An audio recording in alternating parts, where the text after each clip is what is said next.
Welcome back, everybody, for another deep dive. Mhm. And today we're going to be tackling a pretty big concept, I think, Mhm. the idea of hope. Oh, And we're going to be looking at it through Don P. Baker's book, Hope. okay. Specifically, we're going to be looking at his thoughts on Nehemiah 1.4-7 and verse 11. Right. So get ready, because we're going to see how, an ancient prayer can offer some really, relevant advice for dealing with, our challenges today. Yeah, it's really interesting how Baker kind of frames this whole thing. We Mhm. often think of hope as like this passive, like wishful thing, Yeah. but he really uses Nehemiah's story to show how it can be a really powerful, like catalyst for action. Okay, so for anyone who needs a quick recap, Yeah, Nehemiah was this leader, and he found out that the walls of Jerusalem were in ruins, right. which is not good. Uh-oh. Leaves the city super vulnerable. Yeah. But what's so fascinating is how he reacts to this news. Exactly. He doesn't just go right into fix-it mode. Yeah. He mourns, Yeah. he fasts, Yeah. prays. Yeah. It's like this emotional response. Yeah. That might seem kind of counterintuitive. Yeah. I mean, if I was in his shoes, I'd probably be freaking out, Yeah. trying to come up with a plan, ASAP. Oh, yeah. But Baker argues that Nehemiah turning inward is actually the first step Yeah, to outward change. it is. Does that make sense? Yeah, Baker really emphasizes that this isn't just Oh, wallowing in sadness. okay. It's deliberately turning to Yeah. a higher power for strength and guidance. Yeah. It's like acknowledging the weight of the problem Yeah. before you even try and lift it. I think a lot of us can relate to that feeling. Absolutely. Sometimes you just need to process the emotions Right? before you can even think straight, Totally. let alone take action. Yeah. And that brings us to something that Baker really focuses on, Okay. which is the structure Hmm. of Nehemiah's prayer itself. Okay. It's not just a random outpouring of emotions. This is carefully constructed. What do you mean by that? Well, notice how Nehemiah starts. Okay. He doesn't just immediately launch into complaints or pleas for help. Yeah. He begins by acknowledging God's power Okay. and faithfulness. Hmm? It's like he's setting the stage, Yeah. reminding himself Yeah. and God Yeah. who's truly in control here. But isn't that a little manipulative? Mhm. Trying to butter God up before we ask for something? That's a really interesting point. Yeah. But Baker sees it differently. Okay. He suggests that it's more about aligning our perspective. Okay. When we focus on God's capabilities, Right. we shift our focus away from the problem Yeah. and onto the source of the solution. So it's not about flattery. It's about reminding ourselves who we're turning to Exactly. and what they're capable of. Think about it this way. Okay. If you're going to ask someone for a huge favor, Mm-hmm. you wouldn't just barge in and make the demand. Yeah. You'd probably start by acknowledging their expertise Mm. or their past generosity. Yeah. It's about setting a tone of respect Okay. and reminding yourself of why you're asking this person in particular. That makes sense. Yeah. It's like we're priming ourselves for a positive outcome Right. by focusing on the positive attributes of the one we're seeking help from. And that leads us to another fascinating aspect Okay. of Nehemiah's prayer, Mm-hmm. confession. Oh, interesting. He doesn't shy away from responsibility at all. Okay. He confesses his own sins Wow. and the sins of the Israelites. So he's not just passing the buck. No? He's acknowledging his part in the situation. Right. And his people's. And Baker links this to humility. Okay. It's not about wallowing in guilt. Yeah. It's about clearing the way for God to work. Yeah. It's like saying, okay, we messed up, Mm-hmm. but we're ready to move forward Yeah. with your guidance. This makes me think about how quick we are to point fingers Oh, yeah. when things go wrong. Right. It's so much easier to blame others than to Totally. acknowledge our own role. Mm. But Nehemiah's example suggests that taking responsibility is crucial Yeah, for progress. precisely.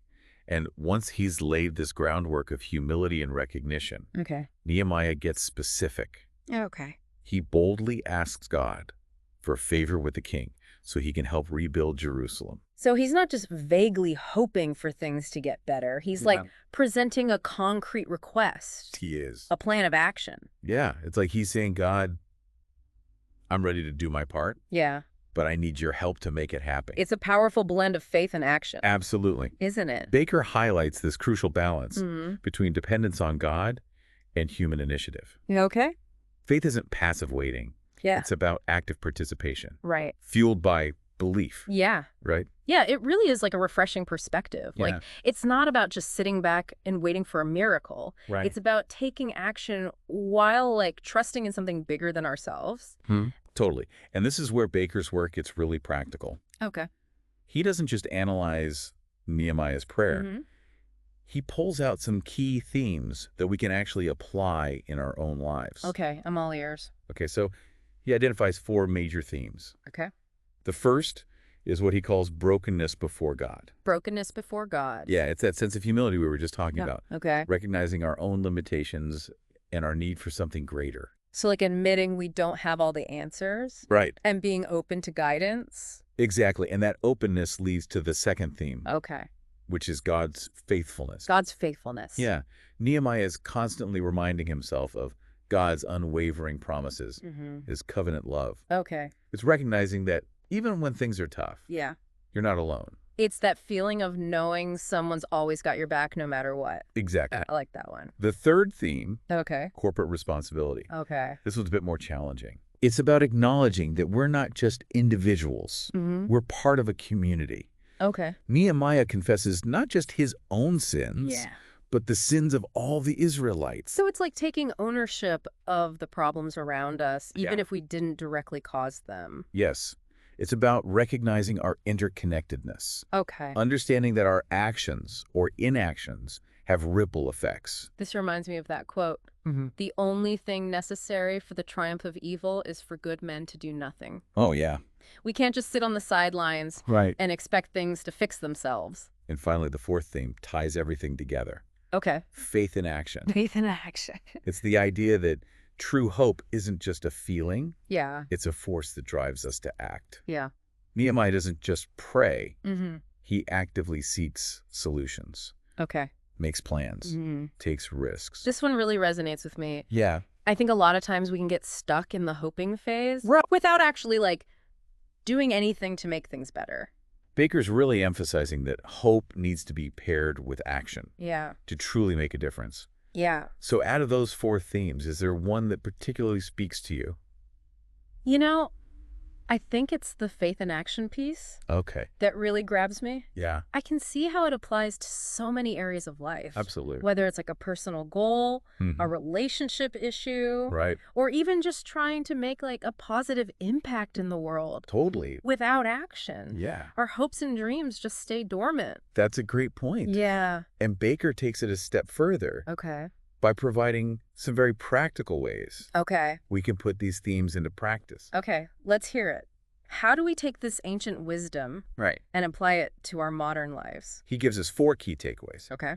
The first is interceding for others. Interceding for others. It's about taking our concerns for others and turning them into prayers.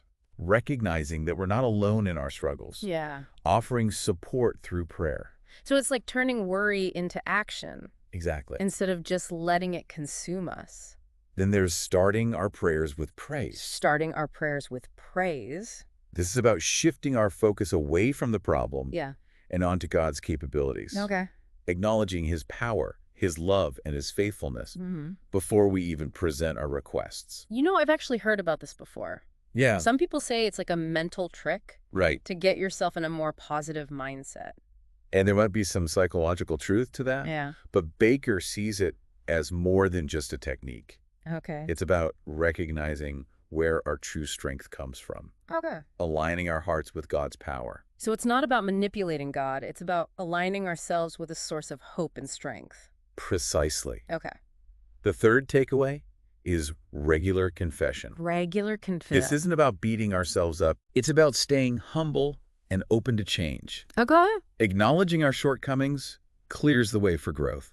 It's like hitting the reset button, Mm-hmm. admitting where we went wrong, Yeah. and making space for new beginnings. And finally, there's trusting God's timing. Trusting God's timing. This one can be tough, Yeah. especially when we're facing like urgent problems. Right.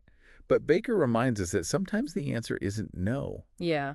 It's not yet. It's about learning to surrender our need for control Mm-hmm. and trust that things will unfold in the right way at the right time. Exactly. And it requires patience, It does. which is often in short supply these days. It certainly is. But I can see how practicing these 4 takeaways even imperfectly, Yeah. could make a big difference in how we approach challenges. Absolutely. And one of the most powerful things about this whole concept is that it applies to everyone, It does. regardless of like their background or beliefs. Exactly. You mean even if someone isn't particularly religious? Yeah. Exactly. You don't have to believe in a specific God Okay. to benefit from these principles. Right. It's about tapping into a source of hope and strength that's bigger than ourselves, Yeah. whatever form that takes for you. That's a really important point. Yeah, It makes this whole concept of hope much more accessible. it does, and universal. And that's what makes Baker's work so compelling. Yeah. He takes these ancient ideas and makes them relevant for our lives today. So, out of those 4 takeaways, Yeah. which one resonates most with you personally? It's funny, of the 4, Yeah. starting prayers with praise Huh. is the one I'm most skeptical of. Okay. It feels a bit forced, like I'm trying to trick myself into feeling better. I understand where you're coming from. Yeah. But think about it this way. Okay. When we focus on gratitude, even for small things, Yeah. it shifts our mental state. Okay. It's not about denying the hard stuff. It's about choosing where we put our energy. Okay, I see what you mean.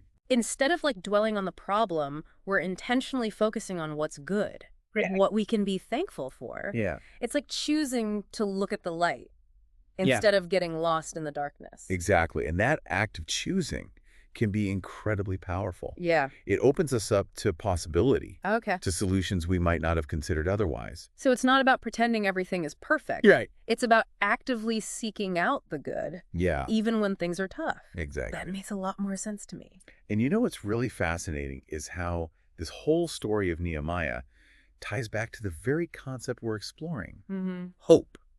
It's not just a wishy-washy feeling. Yeah. It's a driving force that can fuel action, inspire change, and ultimately lead to a better future. It's like that saying, hope springs eternal. Right. But it's more than just a spring. It's like a wellspring that we can tap into, Yeah. even when we feel depleted. Exactly. And Baker's analysis of Nehemiah's story provides a practical roadmap for how we can access that wellspring. It's amazing how a story from thousands of years ago Right. can still offer such relevant guidance Right. for our lives today. It really is. And as we wrap up this deep dive into Baker's exploration of hope, I Yeah. want to leave you with this. Okay. Think about a situation in your own life right now where you could use a dose of hope.